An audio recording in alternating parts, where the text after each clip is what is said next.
A graça e a paz do nosso Senhor e Salvador Jesus Cristo. Eu sou o pastor Marcelo, agora pastor da Comunidade Cristã Gênesis, e eu quero trazer uma palavra de Deus ao teu coração.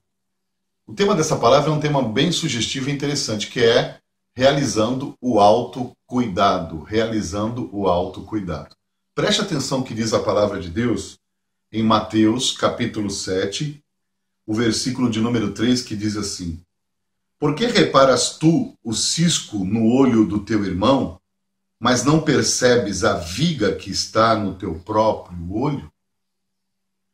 Esse texto é interessante porque nós sabemos que existe uma grande facilidade na vida do ser humano, e o ser humano ele quer se tornar cada vez mais competitivo. O ser humano é engraçado, eu postei isso esses dias no Face, ele quando realiza os grandes feitos, as grandes conquistas, ele sempre coloca aquilo que ele conquistou como acima daquilo que o seu próximo fez.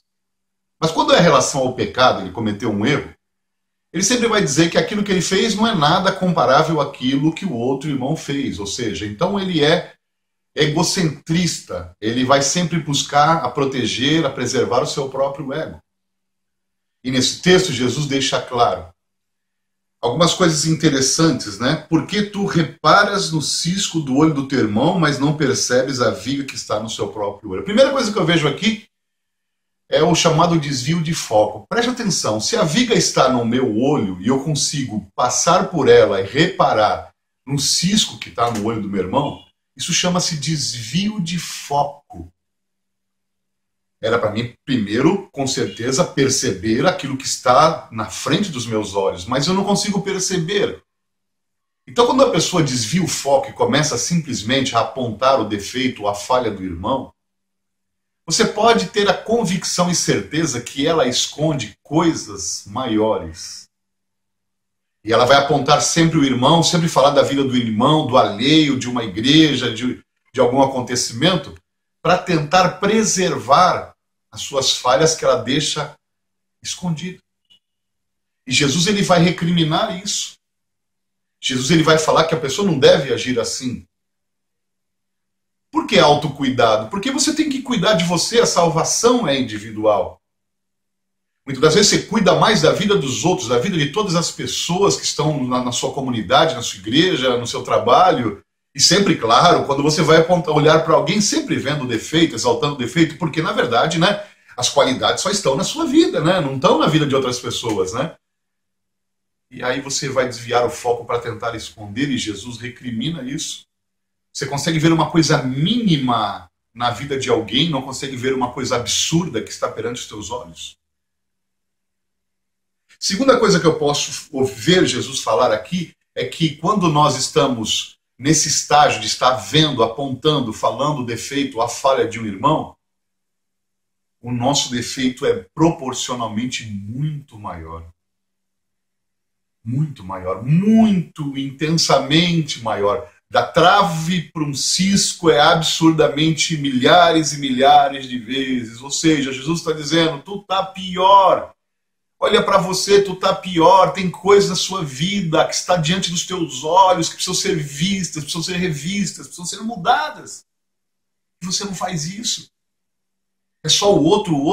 Ah, porque a irmã fez isso, ah, porque eu vi a irmã lá, sabe? Misericórdia, não conta para ninguém, né? Não é sempre assim? Em nome de Jesus, não é sempre assim? Não fala, não, mas é só, sabe? Não é fofoca, sabe? É uma coisa assim, só pra gente ficar sabendo. E aí deturpa a vida de alguém. Engraçado que essas pessoas não estendem as mãos para ajudar ninguém.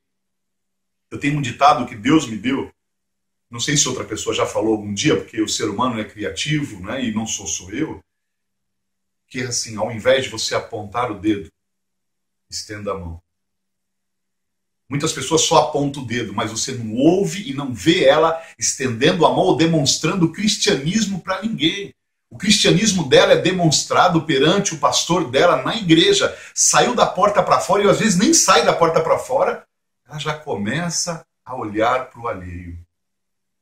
Querido, você vai esquecer de olhar para você e vai chegar um dia que Jesus vai acertar contas comigo e com você. Com todos nós, com todos os seres humanos. E se você só cuidou da vida alheia, como é que deve estar a tua vida? Então não aponte. Faça uma autoanálise, uma visão introspectiva. Olhe para dentro de você. Vê o que Jesus está querendo dizer. Quais são, o que é, né, a trave, ou a trave que está diante dos teus olhos, que precisa ser tocada, mexida, removida. Porque ele fala, olha, antes de você cuidar do cisco do teu irmão, tira a trave do teu olho. Porque a dificuldade é grande, né? E quem cuida do outro não cuida de si. Quem não cuida de si, a trave permanece lá. Então Deus não te mandou condenar. Porque o cristão ele não julga. Eu sempre falei isso desde que eu me entendo por ministro da palavra. O cristão não julga. Se você está falando que cristão julga, é mentira. Não julga. O cristão condena. Porque num julgamento tem o juiz, tem um advogado de defesa, tem um advogado de acusação e tem um promotor. E nesse julgamento, todos têm o direito de expor os seus pensamentos, as suas questões. Todos têm o direito. Quando você julga alguém sem ouvi-la, você não julgou, você condenou, porque você não deu o direito de resposta. E todos têm o direito de resposta. Mas eu quero te dizer, querido, que a resposta que as pessoas têm que dar é para Deus, não para você. Todos nós, eu e você, e seja quem for, temos que prestar contas para Deus. Não prestar contas para os outros. Eu não tenho que sair na rua tentando prestar contas para os outros. Claro que dentro de uma empresa, eu tenho que prestar contas para o meu superior. Claro que dentro de uma instituição, igreja, eu tenho que prestar contas ao meu superior. Tudo bem, tudo isso nós temos que fazer. Temos que aprender a fazer. Se não conseguimos, temos que treinar até um dia conseguir.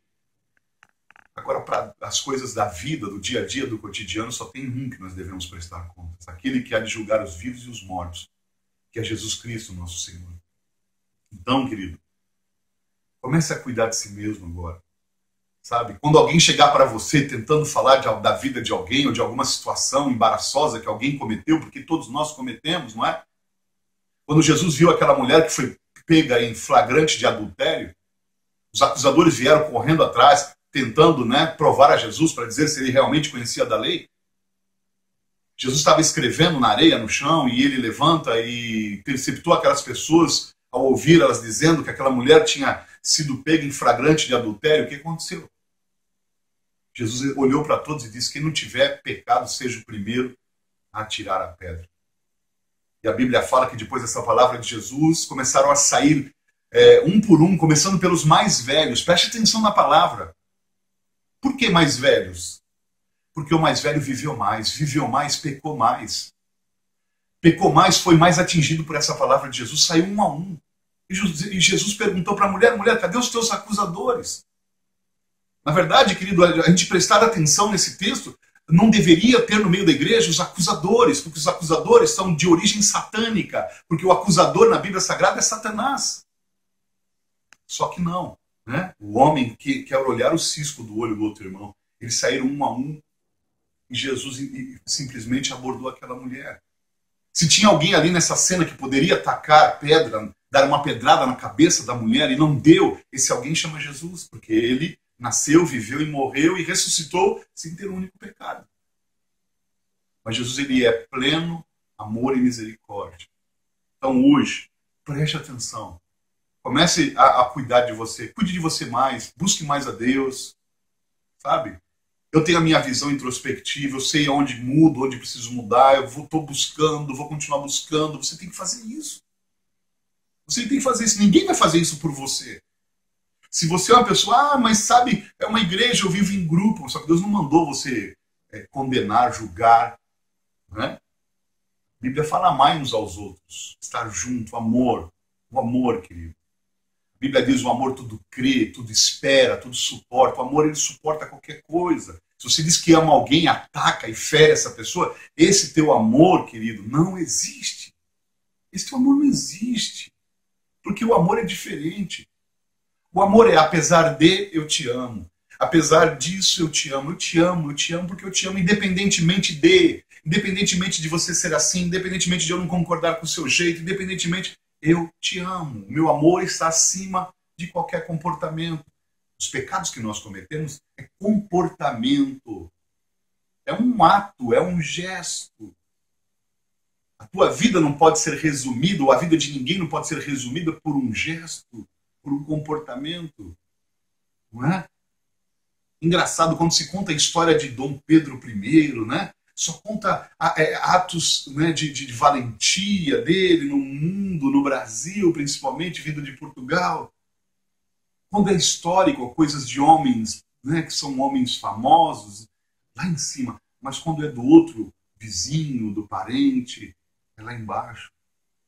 É só vendo falhas, vê falha em tudo. Quem vê falha em tudo é porque está repleto de pecado. Porque quem não tem pecado, querido, quem não tem pecado é santo. E quem é santo, ele vai agir de forma diferente. Por isso que o sangue de Jesus Cristo nos purifica. Ele está no presente. Isso quer dizer que eu erro a todo instante. Eu erro a todo instante. Vou errar sempre. A vida é um aprendizado. Eu erro hoje, acerto amanhã. Eu aprendo com os erros, não aprendo com os acertos. E vou chegando e vou avançando. E peço misericórdia. E falo, Jesus, me purifica com o teu sangue. Senhor, eu falei com pensamento. Eu falei coisas que não devia falar. Eu me precipitei na ira. Eu disse coisas terríveis. Eu faço isso. Você faz isso. Então, ó, sabe o que a palavra diz? Aquele que está de pé, olhe para que não cai. Ou seja, olhe para você mesmo. Você pode cair como eu caí, como você caiu, e vai cair, todo mundo vai cair. E quando eu peco, eu caí. Não importa o pecado. Na Bíblia Sagrada não diz que existe no céu, né? Vou brincar aqui um SPC Celeste, né? Que é Serviço de Proteção dos Céus, né? Eu fiz uma brincadeira. Lá não tem tabela, como existe no PROCON, uma tabela de preço, uma tabela de procedimento. Lá não tem tabela de pecado, dizendo aquele pecado ali, que ele falou, é maior que o outro, né? Qual que é os pecados? A gente coloca um monte de pecado na frente. O cara que roubou 1 centavo, ele é menos ladrão do que o cara que roubou 1 bilhão de reais? Não é. Então, querido, pondere, pense, cuide de você. Deus tem uma obra linda na sua vida. O crescimento na sua vida virá quando você entender que você tem que cuidar de você mesmo.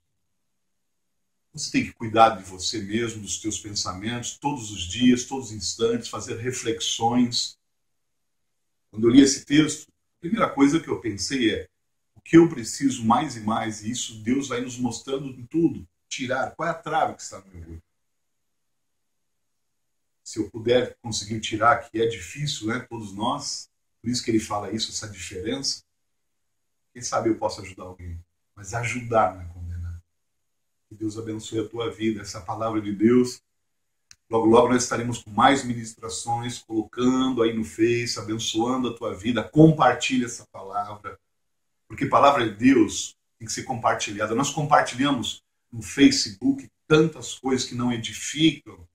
Às vezes a pessoa vai comer um lanche, põe lá uma fotozinha, comi um lanche. Eu acho legal, mas não edifica. Para que a pessoa quer saber que você comeu um lanche? Todo mundo come lanche. Tem pessoas que passam, elas falam a vida dela, a minúcia da vida dela. Fui ao banheiro, agora eu acordei com o olho inchado. De Jesus não fala nada. Palavra não fala nada. Não dá um aconselhamento. Você tem percebido que o nosso trabalho dentro do Facebook, independentemente do que você pensa, ou de que alguém pensa, do que vão dizer, sempre está ministrando, ajudando. Recebi uma vocação, não foi do presidente da República, da presidente.